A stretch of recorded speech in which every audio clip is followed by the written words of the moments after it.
J'espère que vous allez bien, j'espère que vous vous portez bien. Il y a certaines personnes qui sont capables de faire des prophéties. C'est-à-dire qui ont un instinct, c'est affûté, c'est développé, c'est fort, qui leur permet de ressentir quelques événements qui vont se produire dans un avenir proche, dans un futur proche. Je crois pas, je suis pas un superstitieux. Je suis très rationnel, très cartésien.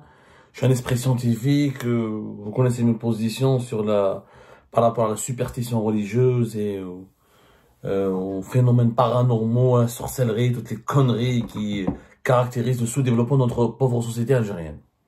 D'une partie de notre société algérienne, pour ne pas généraliser. Mais, en faisant ce travail d'investigation, nous avons découvert que dans l'affaire Saïd Narza, qui ne finit pas de faire couler beaucoup d'encre, la présidente de la plus vieille et ancienne organisation patronale algérienne, la Confédération Générale des Entreprises Algériennes, et représentante de l'Algérie au sein de plusieurs organisations internationales, dont Businessmen, Business Africa, l'organisation internationale, l'organisation arabe du travail, Saïd Narza, en octobre 2023, excusez-moi, elle était à Paris. Elle était en fuite. Après la polémique qui a été déclenchée par les réactions très violentes et très agressives du régime Tebboune et de l'entourage de Tebboune et des appareils propagandistes du régime Tebboune à la suite de sa fameuse lettre qu'elle a adressée au début du mois de septembre 2023 à Abdelmejid Tebboune pour remettre en cause sa politique économique, pour le mettre en garde contre les dérives, les dérapages de plusieurs de ses politiques, de plusieurs de ses mesures politiques qui répriment le monde économique des chefs d'entreprise et des hommes d'affaires algériens et qui provoquent un appauvrissement du pays, une inflation galopante et qui pénalise la croissance économique du pays. À ce moment-là, elle n'était pas en Algérie, elle était à l'étranger. Et de septembre 2023 jusqu'à mars-avril 2024, Saïd Narza a vécu entre Dakar et Paris. Dakar chez son fils, qui est aujourd'hui tristement célèbre, Meskin, Amran Azzouza. Il est devenu à contre-cœur, un lanceur d'alerte.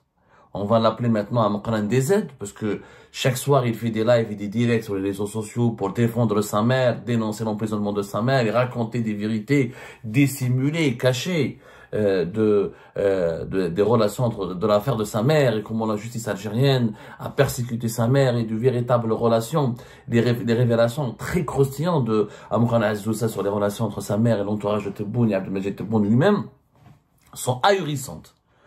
Ahurissante. Je peux vous assurer que le fils de Saïd Narza est même suivi par les chancelleries étrangères, par les médias étrangers, par les journalistes étrangers qui sont estomaqués par le niveau de précision et le caractère hyper scandaleux et confidentiel des révélations qui sont faites par le fils de Saïd Narza. Comment Abdelmejid Tebboune parlait à Saïd Narza et l'associait et lui parlait des problèmes du pays, de ses prises de décision, des contradictions, des incohérences, de l'instabilité dans les humeurs, dans les prises de décision, et des incohérences avec certaines puissances étrangères comme la Turquie, vraiment des révélations qui remettent en cause la pertinence et la légitimité même de certaines décisions qui ont été prises par Abdelmejid Tebboune au cours de ces 5 dernières années. Amran Azzouza vit à Dakar, au Sénégal. Saïd Narza, quand elle a écrit cette lettre, elle l'a envoyée contre la polémique, quand on l'a insultée, diffamée, dénigrée, on l'a diabolisée, on a voulu s'en prendre à elle. Parce que la lettre contre la politique économique d'Abdelmejid Tebboune, notamment contre ce dispositif qui était en 2023, une sorte de politique de redressement fiscal, un comité de redressement fiscal des entreprises, un comité de surveillance des opérations financières et douanières de toutes les entreprises algériennes qui avaient abouti à des procédures expéditives. Rappelez-vous, à l'époque, on convoquait les chefs d'entreprise devant une commission au ministère du Commerce, au ministère de l'Industrie, c'était surtout le ministère du Commerce, au ministère des Finances. Il y avait les douaniers qui les accompagnaient dans une salle d'attente, des douaniers armés. Il y avait une sorte de jury. Il n'y avait pas de droit de se défendre, pas d'avocat, un procès un procès arbitraire qui était intenté contre les chefs d'entreprise. On leur rappelait arbitrairement leurs opérations d'importation et on leur demandait de payer des amendes qui peuvent se chiffrer en plusieurs millions d'euros. Ils n'ont pas le droit de se défendre. S'ils ne vont pas payer, ils seront placés sous contrôle judiciaire et menacés d'emprisonnement. Il y a eu des dérapages et des dérives inédites. Et Saïd Narza a été la seule qui a fait une lettre, qui a demandé à Tebboune d'arrêter ce massacre parce que ça va entraîner le pays dans une spirale de déclin économique et dans une spirale d'inflation, de pauvreté, de chômage et de destruction de l'appareil de production du pays. Elle a été écoutée puisque quelques semaines plus tard, ce dispositif de comité de contrôle et de redressement fiscal des entreprises algériennes a été annulé. Même Algérie Part, elle en a parlé. Plus tard, elle était à l'étranger, entre Dakar et Paris. Quand elle était partie à Paris, elle a enregistré, Saïd Narza, une interview, une vidéo, où elle répond à toutes les questions qui ont été soulevées par son départ, par ses problèmes avec l'entourage de Tebboune, par ce sonore qui a été diffusé sur les réseaux sociaux où elle insultait le patron de la PS et Kamel Sidi Saïd, le directeur général de la direction de la communication du palais présidentiel d'El Mouradia, et tous les problèmes qu'elle a avec le régime Tebboune et pourquoi elle se trouvait à l'étranger. Nous avons eu accès à ces images. Nous avons récupéré ces images-là. C'est une sorte d'interview de presque 1 heure dans laquelle Saïd Narza, elle raconte des choses encore plus graves. Et à l'époque, elle avait prophétisé qu'elle serait persécutée. Elle avait extrêmement peur et elle savait qu'un jour ou l'autre, elle finirait en prison. Elle a raconté par exemple comment 75 lettres, elle avait adressé 75 lettres à Abdelmajid Tebboune de 2020 à 2023. Et elle a toujours écrit sur des situations très graves. Elle dit par exemple comment les hommes d'affaires sont venus me voir, ils m'ont demandé de l'aide. Elle dit qu'elle a écrit la lettre le 5 septembre et le 7 septembre, quelqu'un l'a appelé, c'est Bengrina, le fameux Abdelkader Bengrina, qui ne travaille pas à la présidence, qui n'a pas de fonction. Il lui demande pourquoi tu as écrit au président, il fallait pas écrire une lettre sur ce ton-là. Donc, son courrier, sa lettre à Abdelmajid Tebboune a été détournée, a fuité, et une correspondance qui est censée être confidentielle et secrète entre elle et Abdelmajid Tebboune est tombée entre les mains d'Abdelkader Bengrina, qui ne travaille ni à la présidence, qui n'occupe aucune fonction, ni ministre, ni membre du gouvernement, ni quoi que ce soit. Elle explique qu'elle était saisie par des hommes d'affaires qui sont venus dans son bureau, des hommes d'affaires qui n'ont jamais voulu dévoiler leur identité et qui l'a supplié d'intervenir auprès d'Abdelmajid Tebboune pour que lever cette persécution, cette répression dont ils faisaient l'objet, parce qu'à l'époque, ils faisaient tous l'objet d'une mise en garde, où ils payaient des amendes qui pouvaient aller de 1 million jusqu'à 5 millions d'euros, l'équivalent de 1 million à 5 millions d'euros, où ils finiraient en prison, poursuivis d'abord sous contrôle judiciaire, leur passeport confisqué, interdit de quitter le pays, ensuite menacés de longues peines de prison. Elle raconte les dessous, elle raconte dans cette vidéo-là qui n'a jamais été diffusée, et je pense que Amran Al-Zouza dans les jours à venir, il va la diffuser. D'ailleurs, il a publié un extrait, il va la diffuser, je pense, dans les jours à venir. Il y avait vraiment des vérités très, très amères. Elle dit, par exemple, j'ai voulu arrêter cette catastrophe, j'ai voulu sauver le président. Elle dit que Abdelmajid Tebboune était menacé s'il avait poursuivi cette politique de répression et de persécution à l'encontre des chefs d'entreprise et d'envoyer tous les hommes d'affaires en prison. C'est toute la stabilité du pays qui aurait été menacée. Ce sont des milliers d'emplois, voire des millions d'emplois qui auraient pu disparaître. Des entreprises algériennes qui auraient pu faire faillite, ce qui aurait pu entraîner le pays dans des conflits sociaux, dans une situation d'instabilité politique très dangereuse. Elle explique pourquoi elle avait quitté le pays. Elle dit, je suis sortie de l'Algérie, je ne le souhaite à personne, mes enfants sont en Algérie, je suis privé de les voir car j'ai peur de rentrer. Elle dit que j'aurais aimé, je ne souhaite à personne le sort qui m'a été infligé, ça veut dire être menacé, etc. Elle dit que elle a répété à plusieurs reprises dans cette vidéo, dans cet enregistrement, elle répète à plusieurs fois, j'ai quitté, j'ai fui l'Algérie parce que j'ai eu peur. J'ai peur de finir mes jours en prison et même de mourir. Elle a dit, subhanallah, en octobre 2023. Elle pressentait, elle savait, et elle avait peur de finir en prison et même de mourir. Elle disait, dans cet enregistrement, qu'elle était consciente que certains souhaitent sa mort et souhaitent même l'assassiner, voire attenter à son intégrité physique. Elle a dit textuellement, j'ai noté ça, il y a des conseillers, certains sont partis dans son corps-là. D'ailleurs, j'ai dit du président de faire attention, qu'il y a des traîtres autour de lui. J'aurais espéré que le président prenne en considération mes propos. Mais il n'a pas écouté. Saïd, on est en octobre 2023. Et elle dit, j'ai peur de finir en prison et j'ai même peur de mourir. Donc, depuis octobre 2023, Saïda Narza savait qu'il y avait un complot qui était orchestré contre elle, qu'elle était dans le viseur, qu'elle était dans le collimateur, et que dans l'entourage de Tebboune, des lobbies, des personnes très hautement placées, ses collaborateurs, des conseillers à lui, comme elle le disait clairement, voulaient manipuler Abdelmajid Tebboune ou l'inciter depuis la fin de l'année 2023 à sévir contre Saïda Narza et à la mettre en prison. Qu'est-ce qui a empêché, vous allez me dire, puisqu'elle le ressentait, pourquoi elle est revenue en Algérie plus tard et pourquoi elle est devenue candidate aux élections présidentielles anticipées et pourquoi elle n'a pas eu peur et pourquoi elle a exposé sa vie au danger puisqu'elle savait qu'elle était menacée par un emprisonnement arbitraire qui menacerait son état de santé parce qu'elle était âgée, elle avait des maladies, elle doit gérer une maladie cardiaque assez dangereuse. D'ailleurs, son état de santé s'est beaucoup dégradé entre août 2024, au moment où son affaire a éclaté, et juillet 2025, puisque le 9 juillet, on l'a incarcéré. La Cour d'Alger a décidé de l'incarcérer en la condamnant à une peine de prison de 4 ans, pour soi-disant fraude électorale. Jusqu'au printemps 2024, Saïda Narza n'allait pas rentrer en Algérie. Qui l'ont fait rentrer? Qui lui ont donné des assurances? Qui sont intervenus pour empêcher que l'affaire Saïda Narza ne devienne un scandale international? Je dis bien un scandale international. Pourquoi? Saïda Narza, vice-présidente de BusinessMed. Elle était présidente de Business Africa. Elle était vice-présidente de BusinessMed depuis 2014, une organisation patronale qui regroupe entre 12 et 14 patronats les plus importants des pays méditerranéens. Elle a été élue à la tête de Business Africa en 2022. Business Africa, en tant que présidente de Business Africa, elle participait régulièrement à tous les travaux et les réunions les plus importantes de l'Organisation internationale des employeurs, de l'Organisation internationale du travail, de l'Union africaine. Elle était même membre, cette organisation était membre, elle avait le statut d'observateur au sein de l'Union africaine. Elle regroupe 45 pays africains, Business Africa.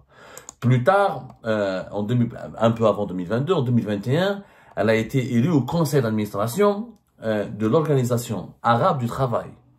Donc, elle avait une stature, Saïda Narza. Qu'on le veuille ou non, Saïda Narza, c'est pas moi, journaliste Abdou Samar, c'est pas Saïd Ben Sdera, c'est pas Ahmed DZ, c'est pas Hicham Aboud, c'est pas une opposante. C'est une personnalité liée, représentante de l'État et de l'Algérie et une amie au président de la République et représentante attitrée de l'Algérie dans des organisations internationales prestigieuses. Organisation arabe du travail, Organisation internationale du travail, elle a été reçue par le Bureau international du travail, elle intervient à Genève, elle voyage partout en Afrique. C'est une femme qui a du prestige, qui a une autorité, c'est une personnalité publique.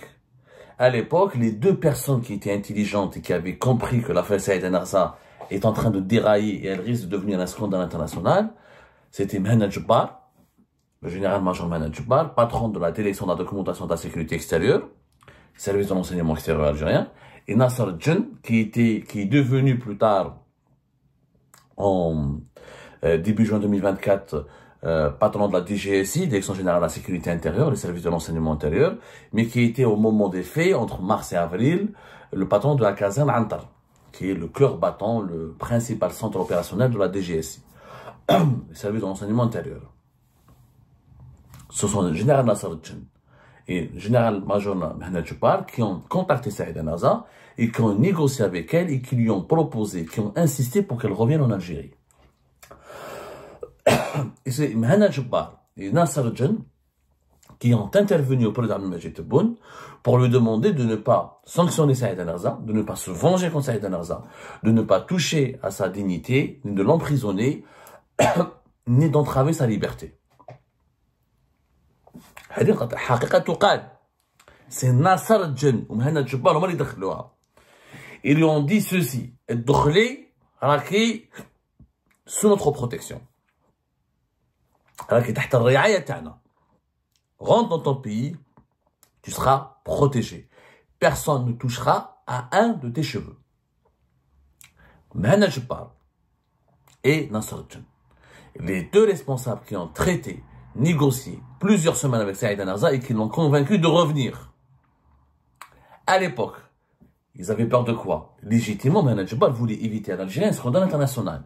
Il avait peur que Saïd Narza ne devienne une opposante virulente à l'étranger.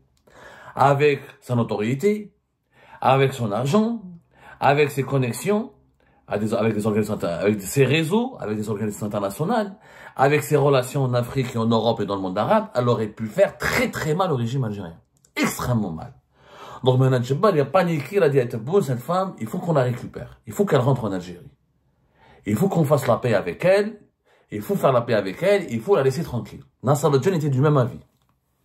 Nassar Djen a fait le même lobbying. Il a le même lobbying, il a fait les mêmes... il a exercé les mêmes pressions pour convaincre Abdelmajid Tebboune de foutre la paix à Saïd Narza. Et ils ont fini par convaincre Tebboune. Tebboune leur a dit, ok, si elle rentre, si elle ne parle plus de moi, elle ne me critique pas, elle ne complote pas contre moi, je vais lui accorder la paix. Je ne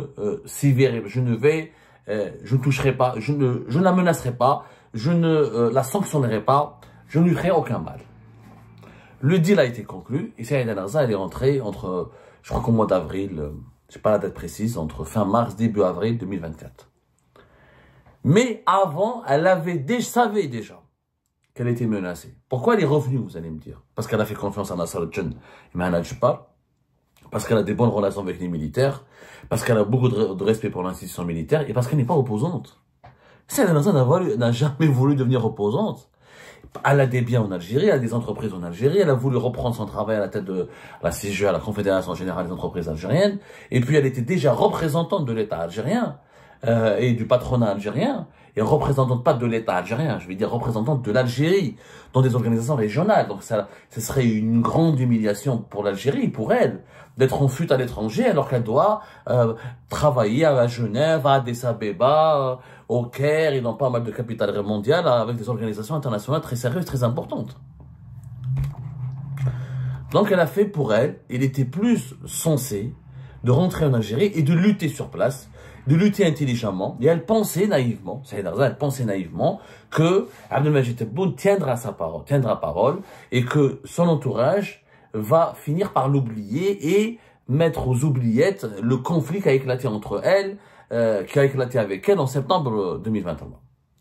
Au départ, ils ont tenu leur parole. Tebboune n'a pas cherché après elle. Nassar Djen et, comment il s'appelle, Mohamed Jebbar ont tenu pour parole. Ils ont protégé Saïd Narza. D'ailleurs, Mohamed Jebbar lui a même dit, c'est moi qui viens à l'aéroport t'accueillir. En personne. Donc, ils ont tenu parole. D'avril jusqu'à août 2024, aucun mal n'a touché à aucun mal n'a menacé directement, indirectement. Il n'y a pas eu de danger avéré, manifeste contre Saïd Narza. Sauf que quand il y a eu les élections présidentielles anticipées et que Saïd Narza a affiché ses ambitions, c'était un secret polichinelle. Mohamed Jebbar savait que Saïd Narza avait des ambitions. Nassar Djen savait que Saïd Narza avait des ambitions. L'entourage de Tebboune savait que Saïd Narza voulait faire de la politique et qu'elle n'était pas contente de la situation du pays. Beaucoup de chefs d'entreprise espéraient que Saïd Narza se lancerait dans la course parce qu'ils savaient que Saïd Narza pouvait les représenter le monde du travail, le monde de l'entreprise, elle connaissait les réalités économiques du pays, elle bougeait plus, elle faisait plus de visites à travers les wilayas du pays qu'Abdelmajid Tebboune lui-même ou certains de ses ministres. Donc elle avait, depuis septembre 2023 et sa résistance, qu'on le veuille ou non, qu'on qualifie de courageuse, parce qu'elle a résisté, elle était au sein du système, et elle a résisté au système depuis l'intérieur. C'est très facile de dénoncer le système de l'étranger. Nous, bon, moi, j'ai travaillé en Algérie, j'ai fait la prison en Algérie, je suis pas dans ce cas-là non plus, mais aujourd'hui, quand je travaillais en Algérie, je comprenais les gens qui étaient à l'étranger, qui dénonçaient le régime algérien, qui demandaient la démocratie. C'est très facile d'être à Paris, à Montréal, à Londres, et je sais pas quoi, dans les plus belles villes de l'Europe et occidentale, et demander, et dénoncer le régime algérien. Mais quand on est à l'intérieur, quand on est suivi, traqué, quand on a ses biens, sa famille, ses enfants sur place, et quand on lutte depuis le cœur de la capitale, depuis Alger, et quand on a des accointances, et quand on a une certaine proximité, comme elle avait Saïd El-Arza avec les plus hauts responsables du régime actuel, c'est encore plus difficile. Au moins, moi, à l'époque, le régime Bouteflika nous tolérait. Il nous a donné une marge de manœuvre. Et quand j'étais mis en prison, pendant 20 jours. Saïd El-Arza, elle va être mise en prison pendant 4 ans. Et le régime Bouteflika était beaucoup moins brutal que le régime actuel, le régime Tebboune. Il faut dire la vérité. Donc, elle avait du courage. Son courage inspirait. Et ses relations, et elle était respectée par les militaires. Donc, beaucoup de personnes ont cru en elle. Ils ont dit, ah, peut-être l'institution militaire va la soutenir pour une alternative au deuxième mandat. Et beaucoup ont cru en elle. Et ils ont le droit de croire en elle. Je veux dire, ce pays n'appartient pas à Tebboune. C'est pas une propriété privée. On a le droit de ne pas être d'accord avec Abdelmajid Tebboune. Et il y avait des élections présidentielles, des candidatures différentes, affrontement de projets, affrontement d'idées, débats contradictoires, et le peuple va choisir. Malheureusement, Saïd El-Arza était naïve. Elle pensait que Tebboune sera fair play. Elle pensait que Tebboune et son entourage vont lui pardonner, vont la tolérer, vont lui foutre la paix, ils vont accepter une concurrence loyale. Ils n'ont pas été fair play. Boualem l'a appelé, lui a demandé de soutenir le deuxième mandat de Tebboune. Elle l'a pas voulu, elle l'a dit. Plusieurs autres intermédiaires l'ont approché. Ils lui ont dit, écoute, retire-toi. C'est pas bien ce que tu fais. Ne trahis pas Tebboune. Il va mal le prendre. Elle les a pas écoutés. Elle leur a dit, moi, je suis pas en train de trahir personne. Je défends mon pays. D'ailleurs, en rentrant à Alger, la première chose qu'elle avait faite, Saïd El-Arza, c'était quoi? Elle a rendu sa villa de Club des Pins. Elle louait une villa à Club des Pins. La villa qui était juste en face de la villa de Abdelmajid Tebboune et de sa famille. Elle a fait un courrier, elle a quitté la résidence de Club des Pins, elle a retrouvé son domicile familial. Elle ne voulait plus habiter à Club des Pins alors qu'elle habitait à Club des Pins. Elle ne voulait plus habiter à Club des Pins. Elle a pris ses distances par rapport à Tebboune, mais respectueusement. Et de avril 2024 jusqu'à août 2024, elle n'a jamais pris une attitude, une position hostile ou insultante ou diffamatoire ou on va dire elle n'a pas ou blessante à l'égard de Tebboune. Elle l'a épargné. Juste au moment des élections, elle voulait se présenter. Elle voulait le challenger. Et ça a été la ligne rouge pour Tebboune et son entourage, ça a été la ligne rouge. Et c'est à partir de ce moment-là que ces problèmes ont commencé. Et c'est à partir de ce moment-là qu'elle a été lâchée par Nasser Djen, qu'elle a été lâchée par Mehmet Jabbar et que personne n'a pu ou n'a voulu la protéger. Ensuite, vous connaissez le reste de l'histoire. C'est une femme qui avait peut-être qu'il y a certaines femmes, on dit que certaines femmes dans notre culture, nos mères en Algérie, ont un instinct de survie et ils ont une capacité de ressentir et de pressentir les événements. Elle a ressenti, elle a pressenti ce qui allait lui être arrivé. Mais elle a eu le courage de revenir quand même en Algérie. Ça, c'est courageux. Rien que pour ça, il faut respecter cette femme. D'autres personnes ne seraient jamais revenues. Ils seraient restés à Paris, ils auraient tout vendu en Algérie. Je suis menacé, Tebboune et son entourage veulent m'emprisonner. Je refuse de rentrer. Mais elle a négocié, elle a trouvé un compromis, elle a eu le courage d'accepter un compromis, de quitter Club des Pins, de repartir à zéro et de défendre légitimement et sur place ses ambitions présidentielles, ses ambitions politiques. Maintenant, voilà. Est-ce que Saïd El-Arza aurait pu être élue présidente? Je ne le crois pas. Est-ce que les Algériens sont prêts à être dirigés par une femme? Franchement, je ne le pense pas. Est-ce qu'elle aurait peut-être pu challenger, perturber la campagne du deuxième mandat? Est-ce qu'elle aurait pu empêcher le deuxième mandat de Tebboune? Je ne le crois pas. Mais en tout cas, son courage et sa bravoure lui ont coûté extrêmement cher. Aujourd'hui, elle est en prison. Ses enfants sont en prison. Et sa vie est en danger parce qu'elle est extrêmement malade. Mais je préfère revenir sur ce sujet avec plus de détails dans nos prochaines éditions.